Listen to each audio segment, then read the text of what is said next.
2025 жыл жұмысшы мамандықтар жылы болып жарияланды.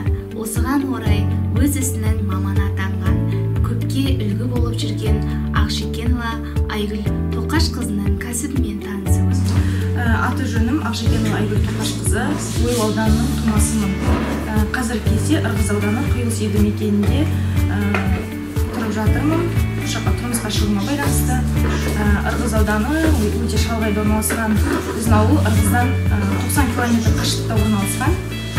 Негізгі мамандығым емдеу ісі, фельдшер, медицина саласы бойынша. Жалпы бұл мамандыққа келгенім өзімнің туған ағам, Оралда тұрады, бауырым, сол дәл осы кәсіппен айналысады. Ең бірінші қолдау білдірген маған сол кісі, барлығын үйретіп, білгенімен бөлісіп.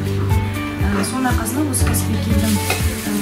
Бірақ жұмыспен қоса істеп жүрдім. Басында үйден заказ қабылдап жүрдім, сұраныс бойынша ауылға. Одан кейін Ырғыз ауданында, жалпы бізде ауданда қамтитын ешқандай цех жоқ, кондитерлік. Жалпы Ырғыз ауданының ауылдарын осы кондитерлік өнімдермен Ақтөбе облысы, Шалқар ауданы қамтып отыр. Сондықтан бір ой ретінде Ырғызды өзіміздің балғын өнімдермен қамтымасқа деген. Сөйтіп, осы салаға декретке шыққаннан кейін кіріскен болатынмын. Қазіргі кезде осы шағын цехымызда өзіммен қосқанда 6 адам жұмыс жасаймыз. Біз Ырғыз ауданы және ауылдарына осы кондитерлік өнімдерді свежелай жеткіземіз.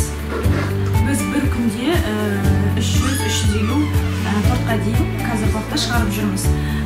Бұдан да көп шығаратындай негізі мүмкіндігіміз бар. Сұранысқа байланысты осылай шығарып отырмыз. Әрбір жұмыстың өзінің бір қиын және қызық сәттері де болып тұрады. Сонымен қатар біз Ырғыздың екі ортаның Құйылыспен жолы деген 90 км, бірақ өте нашар жолымыз.